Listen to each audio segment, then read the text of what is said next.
रहे सुहेल अजीम आबादी, इनका असल नाम क्या है? इनका असल नाम है सैयद मुजीबुर रहमान। सुहेल अजीम आबादी का अगर आपसे नाम पूछ दे कि असल नाम क्या है, तो आप क्या जवाब देंगे? सैयद मुजीबुर रहमान। अगर आपसे यही सवाल कर दे कि सुहेल अजीम आबादी तखल्लुस क्या इस्तेमाल करते थे, तो आप कहेंगे सुहेल। असल में इसका नाम है सैयद मुजीबुर रहमान, ये तखल्लुस क्या इस्तेमाल करते थे? सुहेल। अगर आपसे पूछ दे कि सुहेल अजीम आबादी कहाँ पैदा हुए, तो आप क्या जवाब देंगे? पटना में पैदा हुई। पटना में पैदा हुई। कब पैदा हुई? 1911 ईस्वी को पैदा हुई। अगर आपसे यही सवाल कर दे कि सुहेल अजीम आबादी का आबाई वतन कहाँ है, तो आप उनका आबाई वतन शाहपुर भदोल है, जो कि आपका पटना के अंदर है। आगे चलकर गर्चे मुजफ्फरपुर, हैदराबाद और कलकत्ता जैसे इल्मी मराकिज पर क़ियाम पज़ीर रहे सुहेल अजीम आबादी ने अफसाना निगारी के साथ ऑल इंडिया रेडियो की मुलाजिमत इख्तियार की। देखिए, सुहेल अजीम आबादी ये शायरी भी करते थे। शायरी करने के साथ साथ इन्होंने अफसाना भी लिखा, और ये अफसाना रुकैया भाभी जान के बारे में है। तो आप देखिए कि सुहेल अजीम आबादी शायरी करने के साथ साथ अफसाने निगारी के साथ साथ भी ऑल इंडिया रेडियो की मुलाजिमत भी इख्तियार की। इस सिलसिले में दिल्ली में रहे सुहेल अजीम आबादी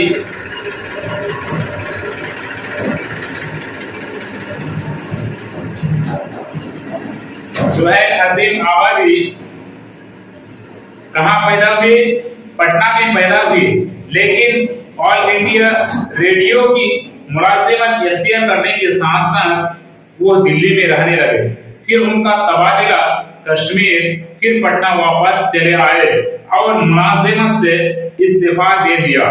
फिर उसके बाद उन्होंने छोटा नागपुर के इलाका में 5-7 सालों तक उर्दू की तरबीज और इशाअत का काम किया।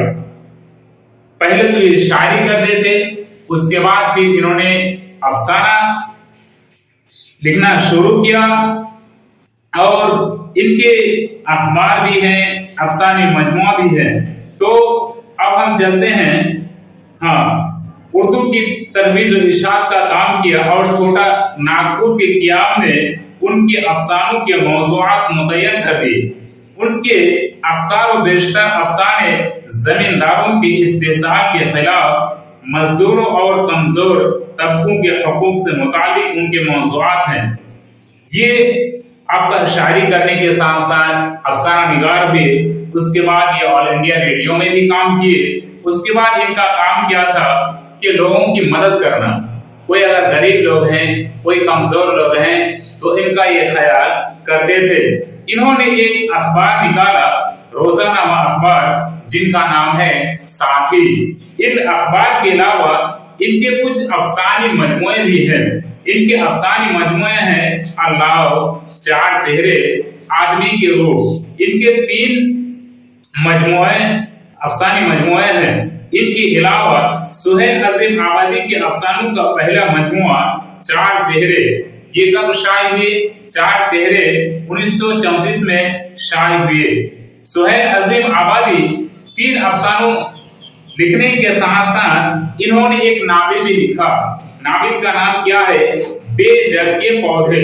अगर आपसे सवाल पूछ दे 10th के एग्जाम के अंदर, बिहार बोर्ड के अंदर, कि सुहेल अजीम आबादी ने कौन सा अफसाना लिखा, तो अल्लाह, 4 चेहरे, उसके बाद आदमी के रूप। अगर आपसे फिर पूछ दे कि सुहेल अजीम आबादी का नावल का क्या नाम है, ये कब शाये हुआ, तो 1934 को ये शाये हुआ, और इनका नावल का नाम क्या है?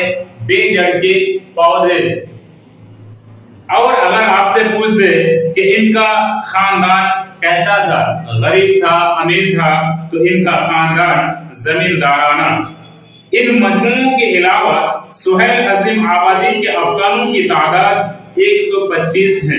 देखिए यहाँ नाम में 3 का जिक्र है कि सुहैल अजीम आबादी ने 3 अफसानी मजमूए लिखे। कौन कौन से हैं? आपका यहाँ अल्लाह, 4 चेहरे, आदमी के रूह। यहाँ फिर कह रहे हैं कि इन मजमूओं के अलावा सुहैल अजीम आबादी ने 125 मजमुआ लिखे हैं। सुहैल अजीम आबादी की इब्तिदाई तालीम भदोली गांव के मदरसे से हुई। अगर आपसे क्वेश्चन पूछ दे कि सुहैल अजीम आबादी की इब्तिदाई तालीम किस मदरसे से हुई, तो आप जवाब देंगे भदोली गांव के मदरसे से हुई। अब हम चलते हैं सुहैल अजीम आबादी के अफसाना, जो कि आपका रुकैया भाभी जान। रुकैया भाभी के जिस देवर का किरदार कहानी में पेश किया गया है उसका नाम अख्तर था। हाँ, रुकैया भाभी का जो देवर है उस देवर का नाम क्या है? अख्तर था। अख्तर का किरदार बहुत ही मुस्बत और बामाना किरदार है। अख्तर के किरदार के जरिए ही रुकैया भाभी का किरदार नुमाया होता है और उसी किरदार के सहारे कहानी भी पजीर होती है। अख्तर के किरदार में, रुकैया भाभी के किरदार में इंसानी पहलुओं को उजागर किया है।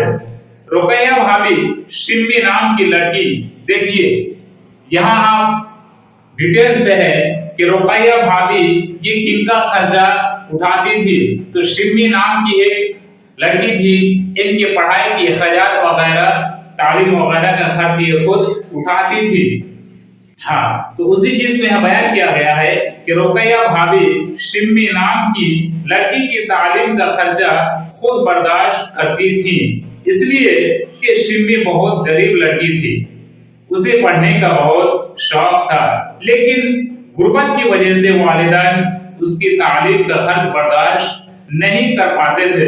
अगर आप बिहार बोर्ड के अंदर एग्जाम देते हैं और आपसे अगर पूछ दे कि रुकैया भाभी किस लड़की का खर्चा उठाया करती थी, तो आपको जवाब देना है शिम्मी नाम की लड़की।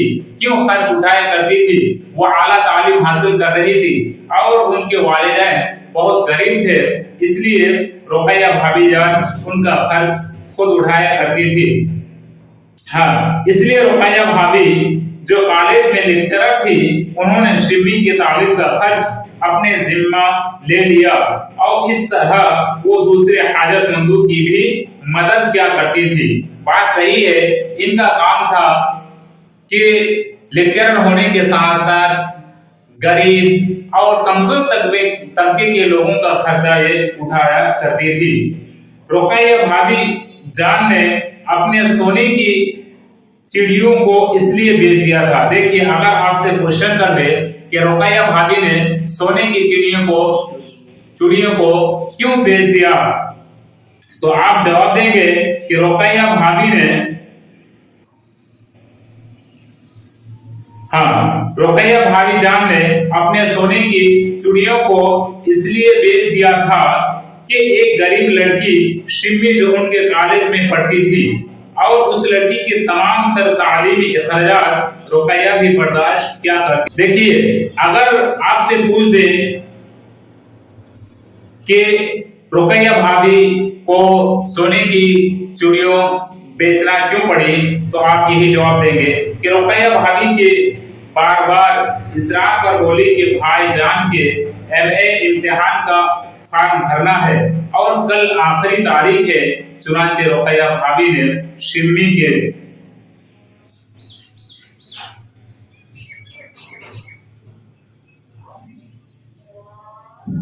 हाँ, कल आखिरी तारीख है, इसीलिए रुकैया भाभी ने शिम्मी की इन बात के कहने पर अपने सोने की चूड़ियों को बेच दिया था।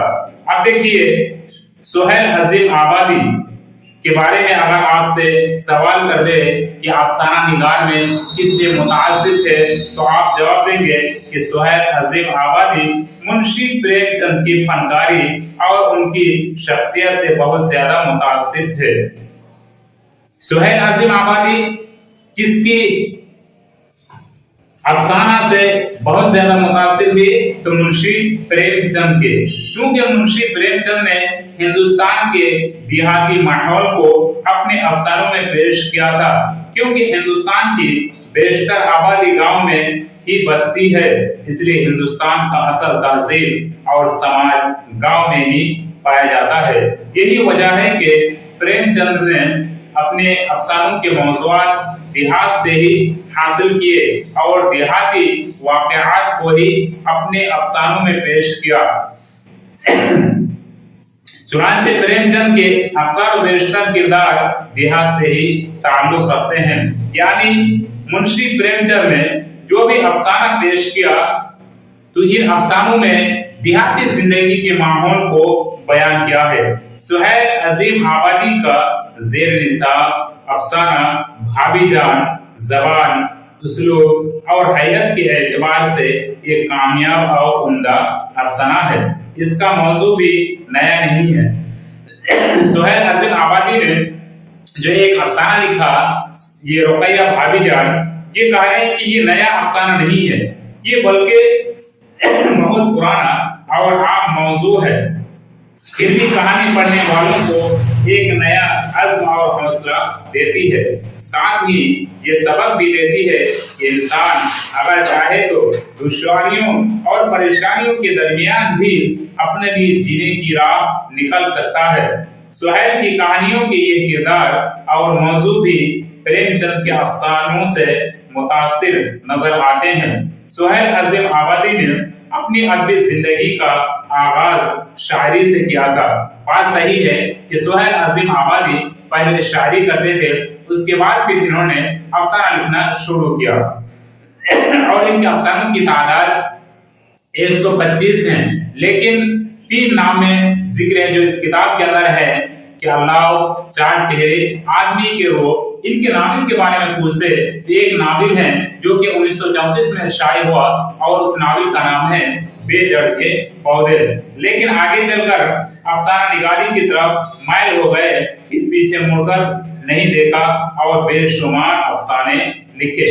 अब हम यहाँ सुहैल अजीम आबादी के बारे में ऑब्जेक्टिव कराने वाले हैं। क्वेश्चन नंबर 1 में है कि सुहैल अजीम आबादी के बचपन का क्या नाम था? Option number A Mujibur Rahman, option number B Habibur Rahman, option number C Kalimur Rahman, option number D Azimur Rahman. इसका right answer option number A Mujibur Rahman.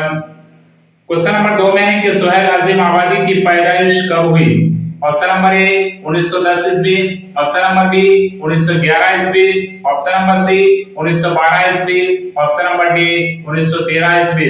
इसका right answer option number B 1911 ईस्वी। क्वेश्चन नंबर 3 में है कि सुहैल अजीम आबादी के पहले अफसानवी मजमुए का क्या नाम था? ऑप्शन नंबर ए तिनकों का सहारा, ऑप्शन नंबर बी डाइन, ऑप्शन नंबर सी चार चेहरे, ऑप्शन नंबर डी दर्पण। इसका right answer option number C चार चेहरे। क्वेश्चन नंबर 4 में है कि सुहैल अजीम आबादी का कौन सा अफसाना आपके निसाब में शामिल है? ऑप्शन नंबर ए आंख मचोली, ऑप्शन नंबर बी पोस की रात, ऑप्शन नंबर सी भाभी जान, ऑप्शन नंबर डी अल्लाह। इसका right answer option number C Bhabhi Jaan. Suhail अजीम आबादी का इंतकाल कब हुआ? ऑप्शन नंबर ए 1980 ईस्वी, ऑप्शन नंबर बी 1981 ईस्वी, ऑप्शन नंबर सी 1982 ईस्वी, ऑप्शन नंबर डी 1983 ईस्वी। इसका राइट आंसर ऑप्शन नंबर ए 1980 ईस्वी, यानी सुहैल अजीम आबादी 1911 ईस्वी को पैदा हुई और इनकी वफात 1980 ईस्वी को हुई।